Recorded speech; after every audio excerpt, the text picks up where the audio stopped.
लो बच्चों, चलिए प्रश्न को पढ़ते हैं और समझते हैं। मान ज्ञात कीजिए और हमें एक निश्चित समाकलन का मान दिया है जिसकी सीमा a से b x dx, अर्थात हमें x का समाकलन करना है जिसकी सीमा a और b के मध्य है।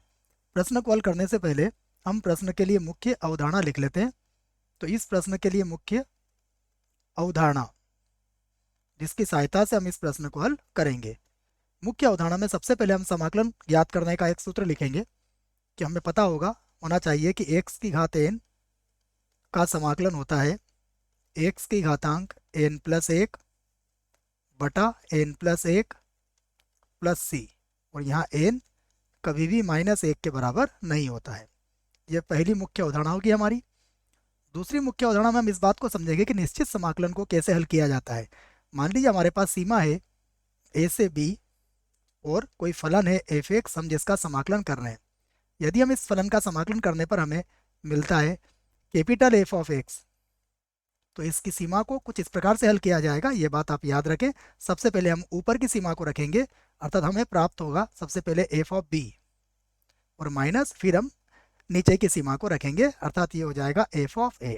तो निश्चित समाकलन को हल करने का ये तरीका है। आइए अब जो प्रश्न दिया है हम उसे i के बराबर मानते हैं और हल करते हैं। तो माना हमारा जो प्रश्न है वो i के बराबर है। तो i बराबर होगा जिसकी सीमा है a से b x dx। तो जैसा आपको समझाया, सबसे पहले हम x का समाकलन करेंगे। तो x की घातांक 1 में 1 जोड़ेंगे तो इसका समाकलन क्या हो जाएगा? इसका समाकलन होगा x की घातांक 2 और बटे में कितना आ जाएगा? 2। और अब इसकी सीमा क्या होगी? a से b। जैसा आपको समझाया, पहले ऊपर की सीमा रखेंगे, माइनस लगा के नीचे की सीमा रखेंगे। तो 1/2 को तो हम कोष्टक के बाहर ले लेंगे। सबसे पहले b रखेंगे तो ये हो जाएगा b का वर्ग, और फिर a रखेंगे तो माइनस हो जाएगा a का वर्ग।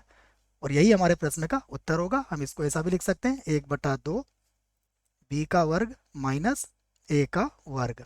आशा करता हूँ बच्चों आपको इस प्रश्न का उत्तर समझ में आया होगा। धन्यवाद।